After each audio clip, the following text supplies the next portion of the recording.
मागचे फोटो दिसले.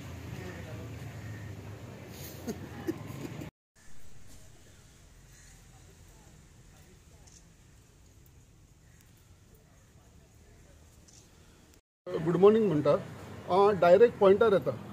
आमकां ऑलमोस्ट आतां सांगपाचें म्हणजे आमचो हावजिंग बोर्डाचो इशू. हांव सोसायटीचो चेअरमॅन. ओके, आमकां लास्ट इलेक्शनच्या पयलीं आमकां आमदारान एश्युरन्स न्हू प्रॉमीस केल्लेले की तो जिखलो जाल्यार विदीन 6 मंथ आमचो जो हावजिंग बोर्डाचो इशू आसा तो सॉल्व करतलो म्हणून. आनी हो इशू सॉल्व जातलो म्हणून आमी सगळे जाण ताच्या वांगडा उबे रावले. आतां ऑलमोस्ट 3 वर्सां जावन गेल्लेली आसा. आमचो इशू तो अजून सॉल्व जावना. ओके, आनी आतां पळय, आतां फुडल्या म्हयन्यान पावस येवपाचो आसा. हांगा धाकटी भुरगीं खेळटा, हांगा लोकांचो मुवमेंट आसता, लोक वॉकिंग येता. फाल्यां जर कितें जर सज्जा पडलो, कोणाचेर कितें वायट बरें जालें जाल्यार हेका जबाबदार कोण? आनी हो प्रश्न 1-2 लोकांचो न्हू, 1-2 फ्लॅटाचो न्हू. हांगा आमची सोसायटी आसा ती 32 फ्लॅट आसा, तेंची सोसायटी आसा ती 40 फ्लॅट आसा, तेंची आसा ती 30 फ्लॅट आसा. अशें करून आमी सगळे एकामेकाचेर हेचेर आसलेले, कनेक्टेड आसलेले. आमचें काम जालें उपरांत तेंचें काम जातलें म्हणून ते आशेर आसलेले, तेंचें काम जालें उपरांत तेंची सोसायटीचें जातलें म्हणून ते आशेर आसलेले. अशें करून आमी सगळे वेल कनेक्टेड रावन आमी तेज्या वांगडा उबे रावलेले. हांव इतलेंच मागता आमदारा कडेन, आमचो जो सोसायटीचो इशू आसा तो बेगींतल्या बेगीन आमकां करून दिवचो. बट कितले वर्सां पेंडींग आहा आनी म्हणजे कितें आसा पळय, हेजो आन्सर हांव तुका हे भशेन दिवंक शकता की आमची रिक्वेस्ट कितें आसलेली, आमकां जे हावजिंग बोर्डाचें जे लँड आसा एक तर आमच्या नांवार कर, नाजाल्यार आमकां ही बिल्डींग आसा ती आमकां रिकन्स्ट्रक्ट करून दी म्हणून. हे आमचे तेजे कडेन मागणी आसलेली. आनी हे दोना भितरले एक तो करतलो म्हणून आमकां एश्युरन्स ताणें प्रॉमीस केल्लेले आसा. सो तेच आमचे प्रॉमीस ताणें फुलफील करचे, इतलें आमी मागता तेजे कडेन. सो जाता इतले बेगीन आमकां तें करून दिवचें पडटलें. आनी एक दुसरें सांगता पळय, आतां कितें जाल्लेलें आसा पळय, सर म्हणटा तो स्वता आमदार, सरकार तेच्या, CM तेजो, मिनिस्टर तेजो, जाल्यार आमचें काम कित्याक जायना? आमचें काम कित्याक जायना? आमची सोसायटी आमी ऑलमोस्ट आतां कितले वर्सां जाले आमचें डॉक्युमेंटेशन लायनअप करपाचें आमी लायनअप करून ताका दिलें. जें एप्लिकेशन सबमीट करपाचें तें एप्लिकेशन सबमीट केलें आमी, पूण अजूनय आमकां कांय तेजो आउटपूट मेळना.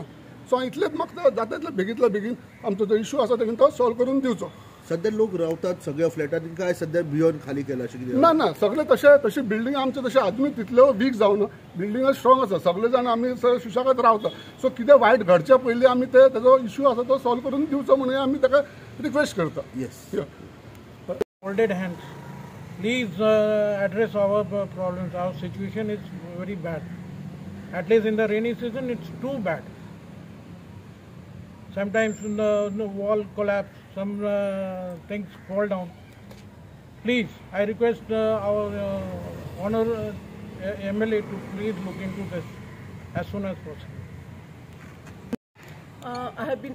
We all have been going on and off, to MLA Amonkar, and we have placed a request to him regarding our building, But so far nobody has cared to, come and see this situation of our building. So I please request our MLA and all the higher authorities, to please come and see the building, what is happening around. And before the rain starts, and before any casualty take place, please help us. Thank you. Yeah, what all problems you face in this building? There is a leakage, there is leakage, there's sewage problems. There are so many things, I just want somebody to come and have a look, at the building, especially the rooftop. There is a leakage that is going on and some damages, That's it. How manage you to manage this? Sorry? How you manage all those things to make repair work and all? I do it on myself, I do it on myself. As a single person, it's not possible for me, every now and then to go and check what is happening, the damage and all, So I please request the higher authorities to please come forward and check our building, That's only my request here. Yeah. Thank you. Promise केला की आम्ही तुमची 6 महिन्या भितर करून दिता. ताका आतां 3 वर्सां जावन गेली. बिल्डिंगेची कंडिशन जर तुम्ही पळयात, रावपाची कंडिशन ना. पयसून स्लॅब कोसळटा, मिदल्या जायच्यावर स्लॅब कोसळटा, कांयच ना. आनी करता म्हणटा आतां कांयच ना. आमी एक 4-5 महिने पयलीं एकदां मेळपाक गेले ताका. तेन्ना इतलेंच आमकां सांगलें तेणी, हांव त्या बिल्डिंग ल्हानाचो मोठो जाला, हांव तो बांदतलो.